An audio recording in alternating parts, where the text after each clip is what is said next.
Welcome back in, everybody. Another edition here of Coach's Corner on the Auburn Undercover podcast. As always, joined by former Auburn defensive coordinator Ellis Johnson, our publisher Ronnie Sanders here as well. And Ellis, it was obviously an anticipated game for Auburn, even as a 4-touchdown favorite, because everybody was looking forward to seeing the backup quarterback play. Hank Brown ends up throwing 4 touchdowns, a pretty clean performance. 0 turnovers, I should say, is always a good place to start. I guess just what did you make of his first game as quarterback? And now that especially Freeze said, look, there's no reason to make any changes. It sounds like everything's going to stay the same and he'll have the job again against Arkansas this weekend. Yeah, well, all of it came out, I guess, as positive as it could. When you've got a kid who's been in your program as long as Payton has, and he's especially in the age of the portal, and he's been a good leader and a great locker room guy, that's a tough decision to make. But I think the timing of it, possibly he wanted to do it against an opponent, that it wouldn't be like a tough SEC game and have him fail, because had this not been successful, sometimes it's hard to go back to the guy that you took the ball from. So overall, I think it was a very good outcome for him. And I hope that, hopefully there'll be a positive things on both ends, because in the next week or two, he could have a bad day. And you may need to go back to Payton. And if he's already kind of, decided, well, if I'm not the guy, then I'll move on somewhere. But hopefully that part will stay positive. I think it's a real good performance for him. Not to get off on too much of a tangent, but the problem they were having early is the defense is staying on the field too long. I mean, they've got to get, they've got to get off the field better. There were too many long drives from a very average offensive football team. And hell, I think 3 out of the first possessions resulted in scores, and the fourth one resulted in a kick at a score, missed field goal. So they weren't really able to get the offense in rhythm until they started getting the ball back, in a reasonable length of time. But specifically to the question about Brown, I think it's obviously he did a good job. I hope that's a great positive thing. I think even the best young receiver didn't even play, and they still put up a lot of good offensive production. Yeah, let's talk a little bit about, the quarterback situation. You said sometimes it's difficult to go back to the guy you benched. I know Spurrier did that a bunch of times. Talk a little bit about how he handled that when you worked for him. Well, Steve, I heard somebody talking the other day. Steve had pulled one in the middle of the first quarter. So it wasn't quite as much of a permanent change, So when a guy got pulled, he didn't know, hell, he might be back in there in the next quarter. But I heard Connor Shaw talking on a little podcast the other day with Stephen Garcia. And we're talking about how Stephen had a hard time. The coach pulled him out of the game, and he never really came back because Connor took over. But Connor quickly reminded him, said, I got pulled for Dylan 2 times. So it happened to everybody.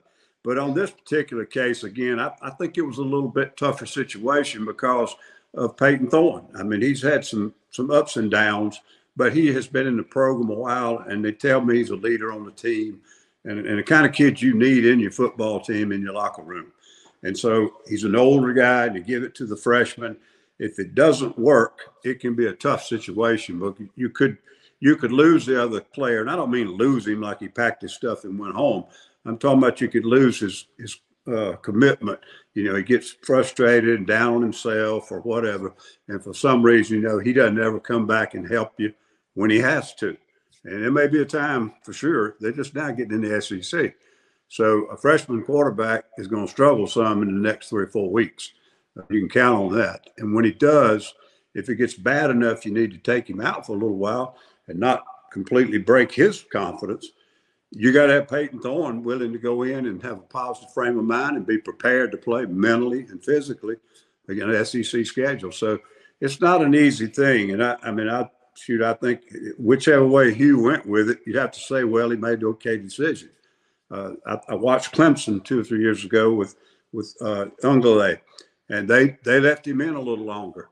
And I think the reason was same thing. He had a young quarterback, Cade Klubnik. He had been sporadic when he would come in, seemed to give him a shot in the arm, but it was just more of a momentum thing or an emotional thing. And he wasn't playing that well either. So I think Dabo was slow to move it because he knew if he did, it was not going to be able to go back. And sure enough, the kid transferred when he had that job taken from him. So those are always hard decisions. And I think, obviously it's really good that it came out well for the quarterback playing the way he did. Speaking of Ungale, seems to be working out really well for him at Florida State. It's a time now in college football. It's getting a little bit like it in pros. If you can't run and be your own blocker in the passing game, these guys aren't good enough to protect you anymore. And kids like him are not as good unless you can protect them. You put Tom Brady in a college offense today, and I don't know if he wouldn't get drafted. It's just I watched Carolina up at Kentucky the other day. And once they did a pretty good old job of keeping Kentucky's running game from getting established, it was over, because there's one thing Carolina can do. They can speed rush a quarterback that hasn't got any mobility. So that's becoming a problem, I think, for college quarterbacks. I didn't see him much out at Oregon State. Obviously, if he was playing great, I think he would have stayed, but he didn't play badly.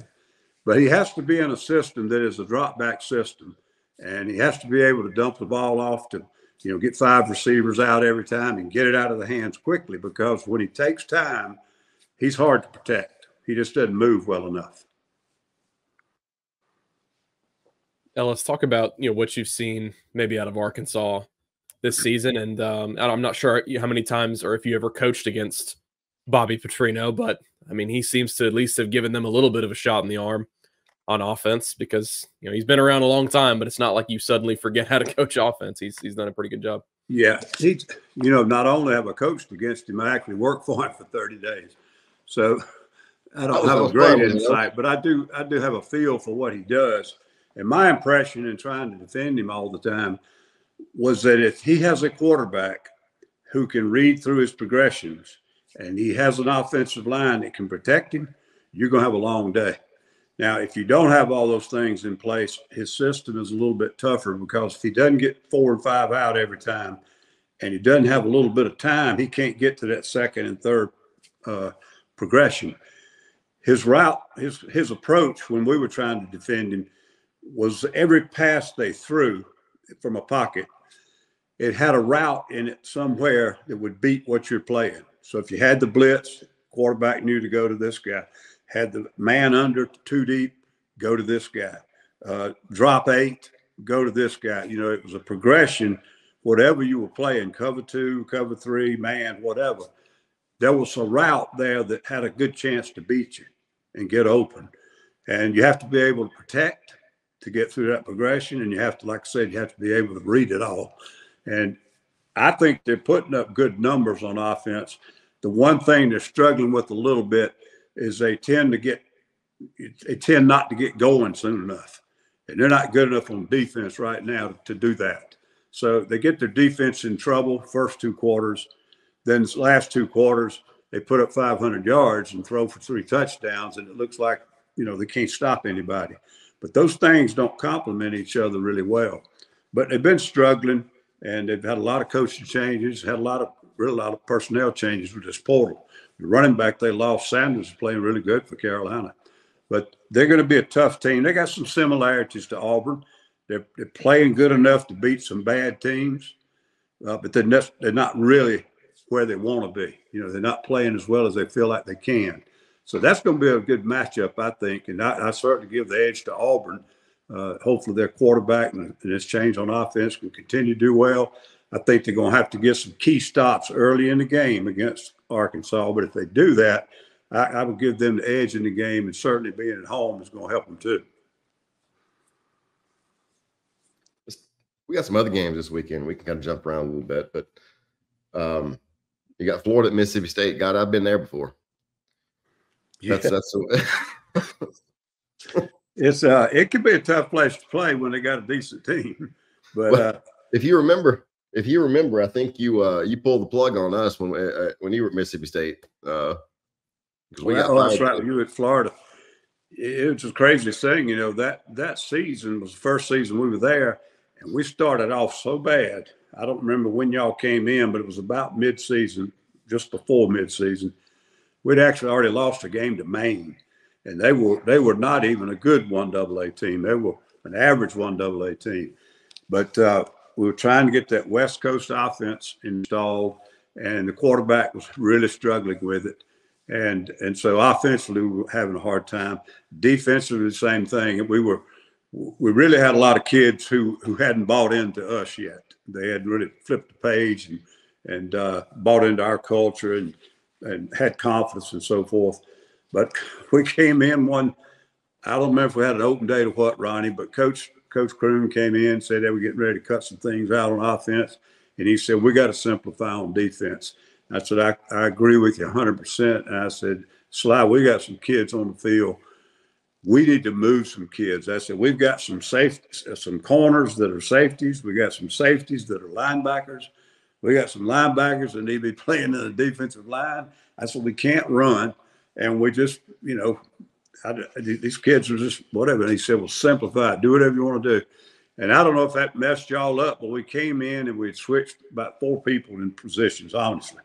And we were playing almost a simple 4-2 or 4-3 every play. And your kid threw an interception early in the game. I don't even know what the play was. It looked so bad. But it looked sort of like a bubble route, but it was thrown a little bit deeper across the line. Anyhow, we intercepted the pass. Kids got a little confident. And like you said, we ended up pulling off an upset. The craziest thing in that game is there were about 25,000 people there when it kicked off. The students had given up on us that year already. And by the time the halftime came, people weren't leaving. They were coming in the game. So it was kind of Mississippi State, man. But I do remember that. But they pulled the plug on us the following Monday. I mean, we lost when we lost the game on Saturday. We were in watching film and I walked in. Michael Loxley called me in his office. He said, "Hey, come in and close that door." So I go in the office. He says, "You think we can make it?" I said, "Nope. We'll be lucky to make it through Monday." Zook came in about 8. Zook came in about 8. There, done that. So Zook came in about 8:30 Monday morning. He just sat down at the staff room table. He said, "Well, boys, they pulled the plug." Oh shit! Well, it happens. But it used to hurt my feelings. We beat y'all. They fired Braun. We beat Shula. They fired Shula. Every time we beat somebody, they'd fire the guy, and it gives us started to make us feel like, hell, they don't think we're very good over here. Y'all weren't very good. We weren't until that last year. We had a good football team that last year. Oh goodness! What about now? Here's my next question. So LSU opened with USC, and now they're playing UCLA. So 2 questions: how do you see the game? Number 1, number 2, who made that schedule? Well, I don't know enough about UCLA to really do a true analysis. I think LSU, if they can ever kind of get on track, will beat them 2 to 3 touchdowns. But right now, they're not on track. I watched that Carolina game very closely because I do a couple of things with Carolina stations also. And it was finally on without a conflict with another game like Clemson or Auburn or Alabama, et cetera, where I could watch it a little bit more. And I was really surprised.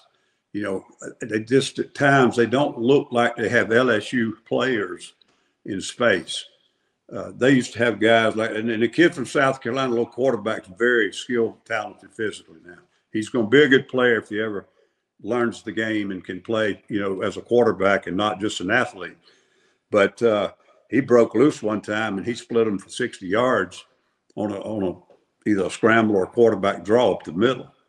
And there's never been a quarterback, I don't care who he was, that would boat race an LSU secondary.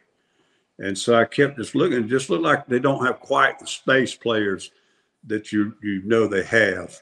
And they always recruit well. They've always got talent, even when they're not playing great. So I don't know. I just think LSU is a much better football team than UCLA, and I think that they'll probably beat them 2 touchdowns. But they really haven't played a good football game yet. How do you, as an SEC school and a head coach, I mean, if the athletic director is doing it, I guess that's one thing, but the coach usually has input. How do you schedule USC and UCLA as you're out of conference in the same year? I don't know. It brings back bad memories for me because the year after we won the SEC at Alabama in 99, 2000, we go out to California and open up at UCLA. And we were supposed to beat those guys 14 points, I think was the spread. And they had the kid, not the kid, he was a kid then, but the head coach who's there now, the running back, he was their running back that year. He was a hell of a running back. And we played terrible on offense, and we gave up 2 long touchdowns on defense, I think, in the first half. And we got beat and didn't play well out there. But I didn't understand the scheduling. I guess as an opening game, it's okay. But I think a lot of these teams in these first 4 weeks, we've sort of see why the coaches are not for the 9-game schedule. So they've been playing all their non-9 games, and they didn't want to break those contracts. But I think it's inevitable that it's coming in. And when you get the 9-game schedules, I think you'll really see some change of who they scheduling outside the conference. No telling how old that contract is. Who knows? They might have scheduled that 8 years ago or 2 years ago. I don't know. Give us your thoughts on Tennessee, Oklahoma. Well, it's one of only 3 games, right, this week. It's still got only 4. We got 4 SEC on SEC. So this one's the best of the 4 as far as the level of both teams. And I think if Tennessee keeps playing the way they're playing, this thing could get to 10 or 14 points. I don't think it will. I think Oklahoma, really last week, I hope they found a quarterback and got him playing better. And if they score some points, they'll be good enough to maybe slow Tennessee down. But right now, I'm not going to argue with people for a long time, but Tennessee might be the best team in the conference. I don't think they are, but they sure do. At times, they show it. And the difference is they've got a defense now that is a consistently really good defense, not just sporadic and opportunistic like they had been. They got a really good defensive team. So a new quarterback, young kid, perfect for that offense. There's 2 things the quarterback got to do in his offense because they go so dadgum fast in their operation. He's got to be able to operate mentally and not risk turnover, or then you lose all your momentum. And he throws incompletes too much. The speed up's no good. So he has done fantastic, and he throws the vertical ball so good. And once you hit the vertical ball and you speed up, it's almost impossible defensively to stop him unless you just got better players across the board. But Oklahoma can match up with them pretty good in the perimeter, I think. So it'll just be a matter of their defense being able to stop that momentum a little bit. And then they're going to have to play as well offensively as they did this last game. They haven't been really playing very good on offense. Being at Oklahoma, I think they can play with them. But I think, it'll be a good game. But if Oklahoma lets it get spread a little bit, this thing will end up being a 10 to 14-point game. Now let's talk about the guy at Arkansas now on the defensive side. Travis Williams was at Auburn as an All-SEC player. I believe, correct me if I'm wrong, you guys crossed over for a year when he was an analyst there at Auburn. Obviously, he went on to be an assistant under Gus. Talk about your impressions of him when you got to meet a younger Travis Williams, and now he's obviously got an SEC job, and he'll have a big task on Saturday. Yeah, I think he's doing a good job, and he came in the second year that I was there, and was my GA at linebacker, and helped me with a lot of things on game prep and all that. And then that year, was when Gus decided to make changes, and I actually left before the bowl game.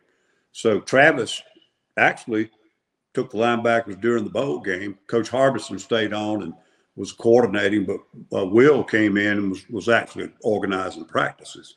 But the bottom line is Travis took the linebackers through then. And I can't remember when he left and where he went, but he was with Gus down at Central Florida as a coordinator, and then he left and went out to Arkansas. I think he's done a good job. This year, I don't think they're really consistent on defense. But I said earlier, sometimes what Bobby does now can get you in a hole defensively early in a game.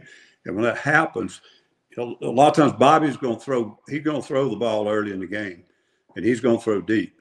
And if he gets his 14 to 21 points, then it's going to snowball. But if he doesn't, there is not a lot of clock time off the clock, and your defense is put back in some situations where they got to hold up.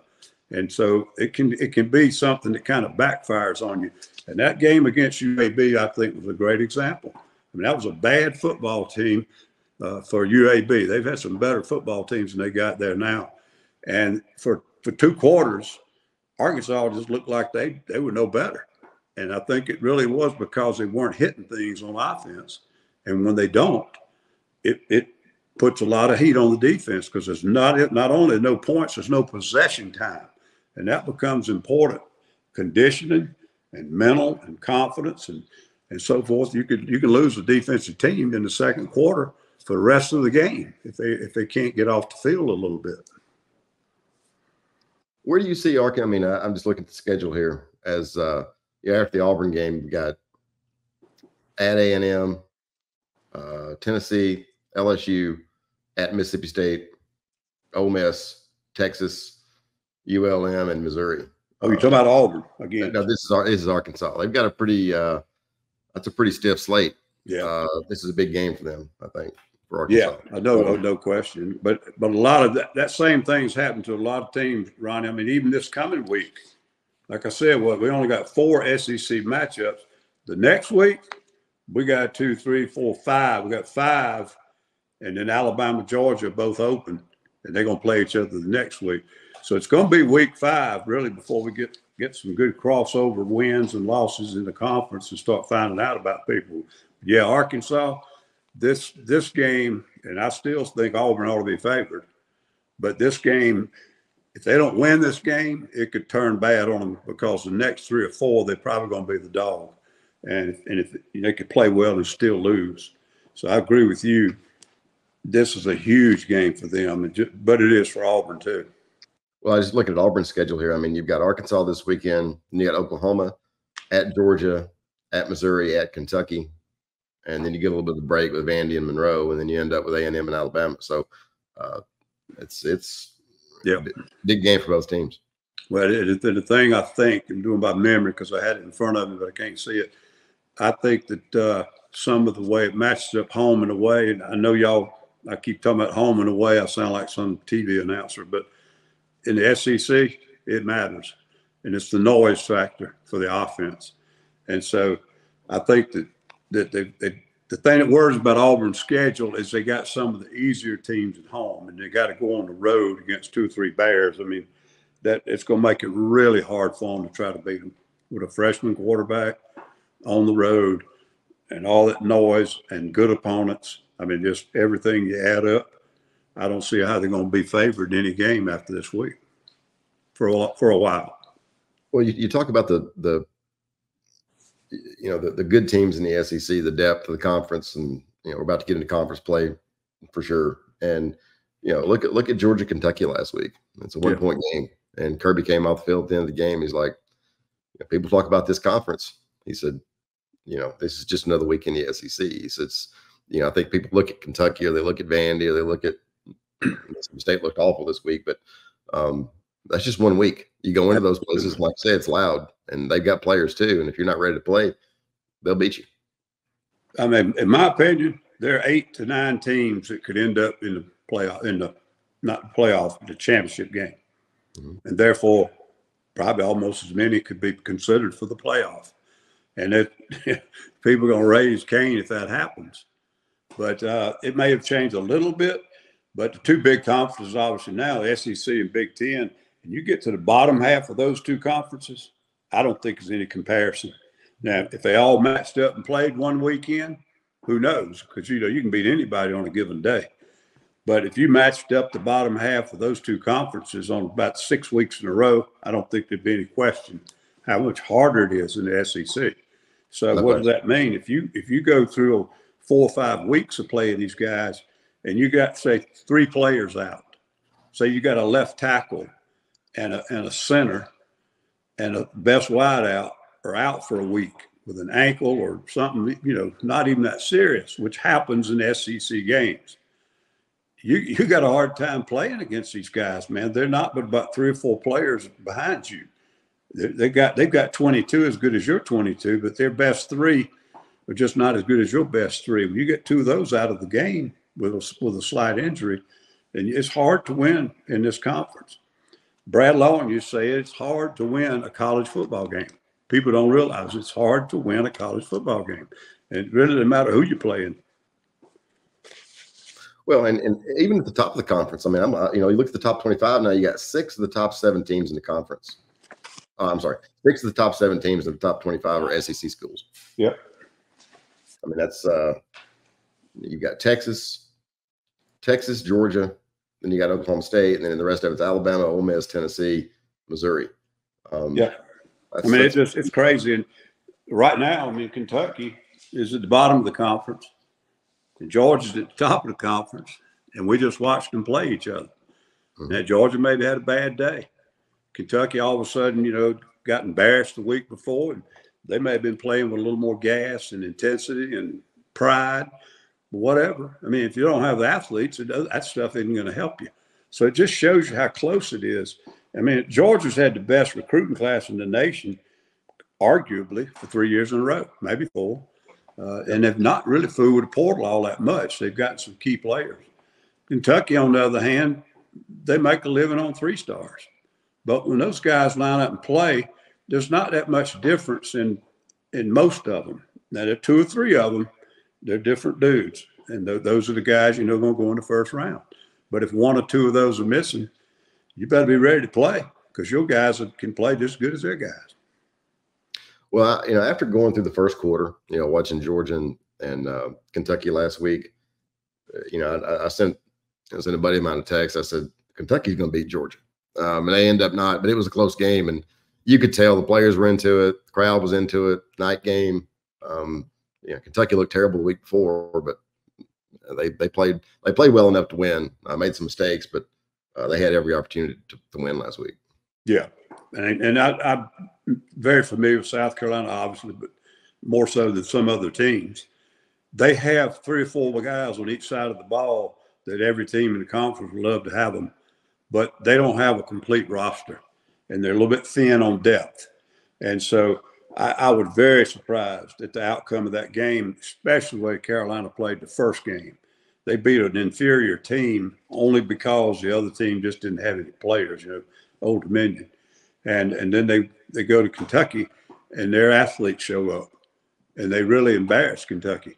They have 2 edge guys who can play for anybody. And they have a couple other guys on defense. And then they have guys on offense. Sanders from Arkansas, he's as good a running back. Anybody'd like to have him. And then you got the quarterback, again, is a very young kid, inexperienced. I compare him physically to Milroe. He can throw the ball as hard, he can throw the ball as far, and he can run just as fast. He's not Jalen Milroe. But on any given play, he'll pull a Milroe on you. And I don't think Kentucky has those guys right now.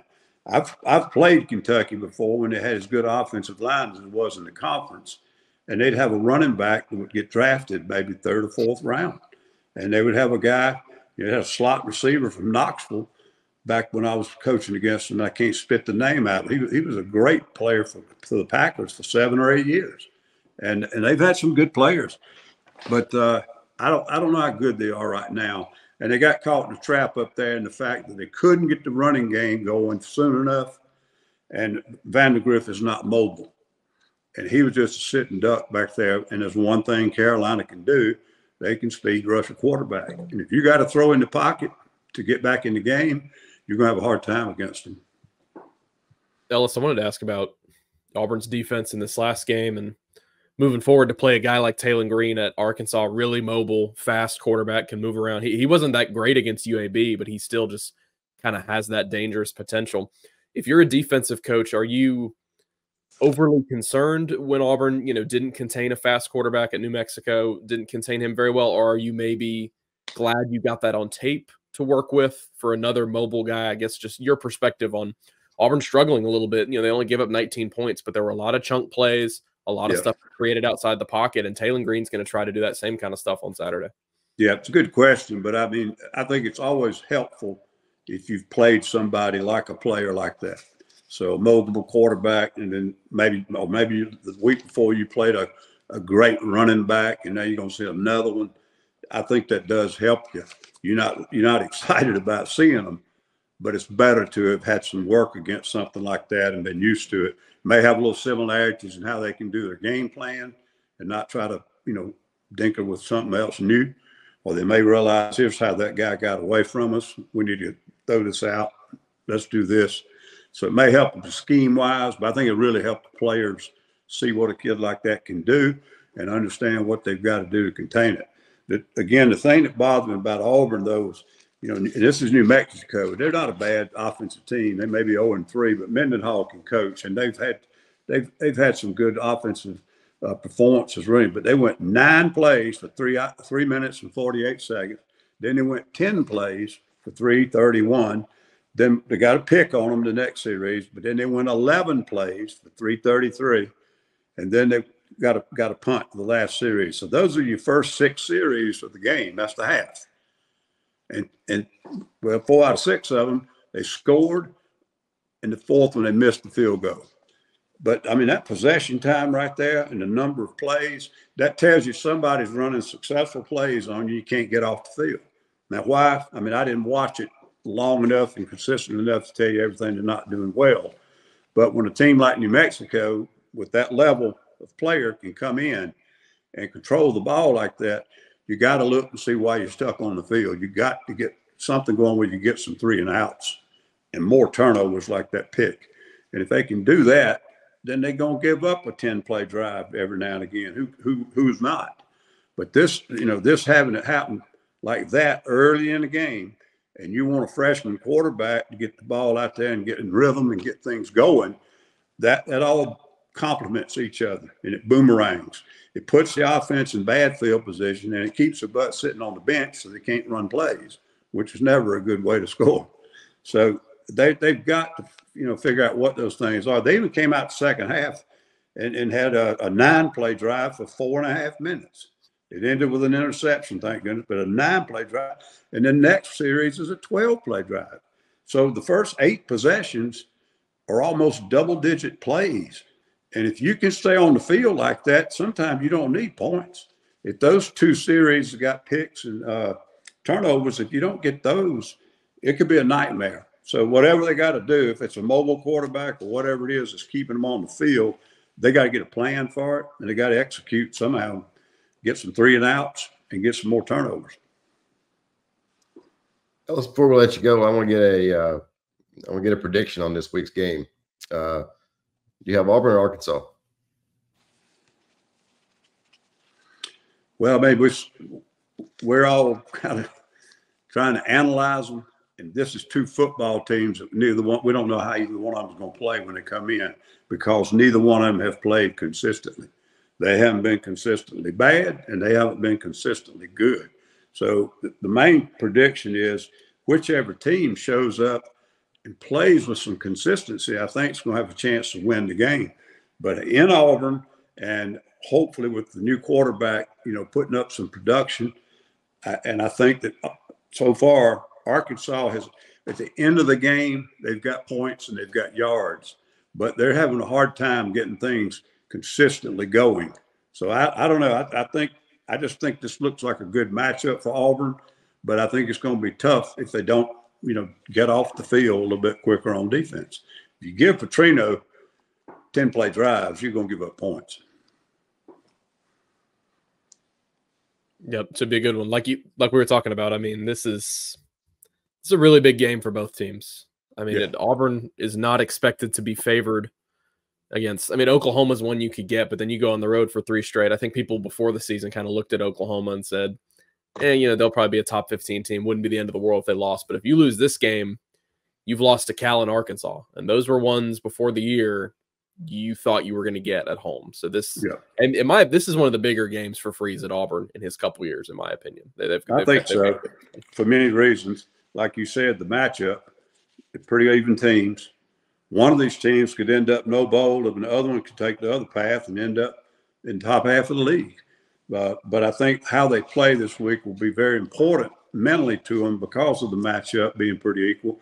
And it's an SEC game, first one for each of them, I think. And then the young quarterback, can he keep playing the way he's playing, And if he can, not only did they got him a win and they get closer to 6 games, you feel like he's got that kind of confidence. He won't be intimidated in the next SEC game. Yep. Should be a good one on Saturday. I'm looking forward to what we can learn from both teams. Ellis, thank you so much for joining us as usual. Enjoyed the show here today. Ronnie, thank you for being on as well, and we will talk to you all next week. Thanks. Enjoyed it, guys.